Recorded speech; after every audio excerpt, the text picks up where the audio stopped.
혹시 이 영화 보신 분들이 계실지는 모르겠습니다만은 2012년도 한 9년 전입니다. 2012년도에 영화 헌트라는 있었습니다. 외환대요. 그런데 이 영화에 나오는 장면, 이 내용 먼저 보여드리고 이어가 보도록 하겠습니다. Nej, kan du stadigvæk? Jeg hader Lukas. Jo, han gav mig det her hjerte, men jeg vil ikke have det. En af vores børn har fortalt nogle ting, som jeg bliver nødt til at tale med dig om. At hun har set dine kønsdele. Theo, jeg har ikke rørt din datter. Jeg tror det for helvede heller ikke på. Jeg tror det har, for det siger hun jo ikke. Er du ude på at smadre mit liv? Er du ude på at smadre mit liv, eller det? 지금 저 장면 보셨죠? 한 남성이 아이에게 몹쓸 짓을 한 지금 정황 같은 게 지금 나오면서 친구지간에도 지금 싸움으로 번졌습니다. 근데 저 영화 같은 일이 지금 현실에서 벌어졌다면서요, 백성문 변호사님? 네, 저 영화의 내용은 저 여자아이가 성추행을 당했다라고 문제를 제기했지만 그게 거짓말이었습니다. 아하. 정말 황당한 내용이죠, 어찌 보면. 근데 그와 거의 동일한 사건이 우리나라에서도 벌어졌는데요. 그러니까 제 나이 정도 되는 이 40대 아버지가 이제 10살짜리 딸이 친구네 집에서 놀고 있는데 데리러 갔어요. 이제 아이들끼리는 아시겠지만 좀 재밌으니까 더 놀고 싶어요, 이럴 수 있잖아요. 네. 그런데 그 과정에서 이제 이 딸을 데리고 가려고 그랬더니 더 못 놀게 하면 아저씨 나 112 신고할 거예요. 어머. 그러니까 이제 이 남성이 그 당시에 그랬다고 하더라고요. 처음에는 신고해라.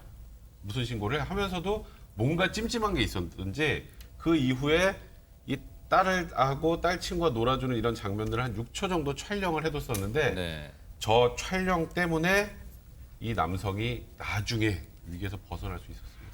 아니 근데 이 남성은 왜 딸 친구와 자신이 놀아주는 장면을 왜 촬영을 했을까? 뭔가 그때 느낌이 뭔가 서늘한 느낌이 있었던 거예요. 왜 그런 거예요? 이게 이 아이가 아저씨 나 계속 저기 친구랑 못 놀게 하면 나 성추행으로 신고할 거예요라고 했는데 신고할 거라는 생각을 맨 처음에 못 했겠죠. 근데 혹시나. 그리고 아이가 너무 버릇없게 하는 걸 나중에 이 아이 부모에게 보여줄 생각 이런 것들로 촬영을 했던 겁니다.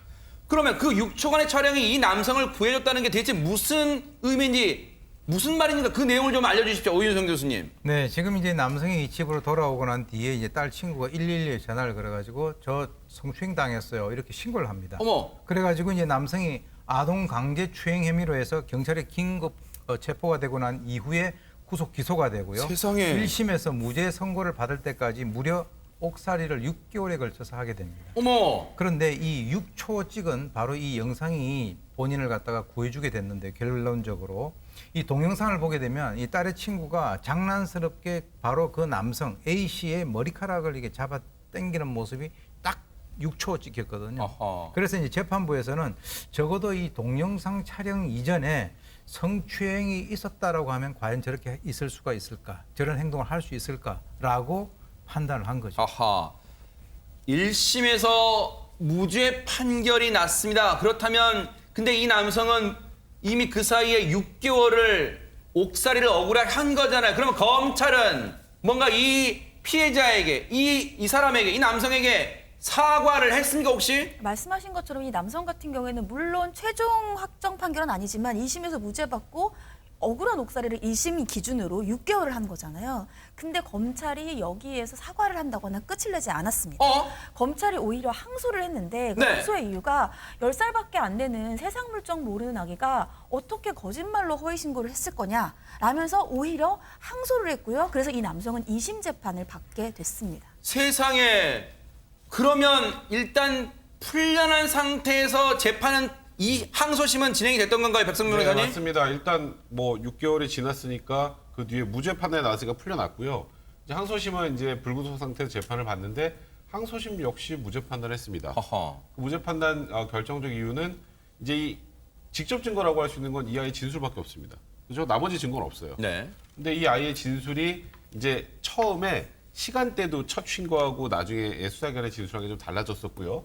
그리고 이게 본인이 직접 겪은 일이면 그 진술이 잘 바뀌질 않거든요. 아. 근데 그런 부분들이 좀 있었던 것 같아요. 그러니까 항소심 재판부에서는 이 아이가 없었던 일을 만들어서 가공해서 만들다 보니까 이런 문제들이 생긴 게 아닌가라고 봤고요. 또 결정적으로 아까 오 교수님 말씀해 주셨던 것처럼 이제 성추행이 있었다는 시간 이후에 찍힌 6초짜리 동영상인데 성추행을 당했던 그 아이가 이 남성에게 장난스럽게 머리카락을 잡아당기고 한다는 건 성추행을 당한 사람이 할 만한 행동은 아니죠. 아이라면 네. 특히. 그런 것들을 보고 네. 적어도 이 촬영이 전에 성추행이 있었다고 보기는 좀 어렵다라고 네. 하면서 검찰 항소를 기각했습니다. 자, 이 판결문이 공개되기까지 공개돼서 지금 만천하에 드러나게 된 건데요. 이 공개된 사연이 있습니다. 한번 들어보시고 이어가 보도록 하겠습니다. 고소를 당하신 분께서는 구치소에 이미 갇혀 계셨고 가족분께서 저희 센터에 연락을 주셨습니다. 네, 판결문 보니까 네. 여자아이가 당했다고 주장하는 성추행 그 장면이 여자아이가 이제 진술할 수 없을 만큼 그렇게 구체적인 네. 진술이 있었거든요. 저도 그것을 보고 좀 깜짝 놀랐었는데 그게 센터라는 곳에서 혹시 이렇게 당했습니까? 하면은 그 여자아이는 그게 뭔지도 잘 모르는 상태로 네 이렇게 된 겁니다. 그랬다가 나중에 가서는 당했다고 하는 시간대가 맞지 않고 진술이 맞지 않고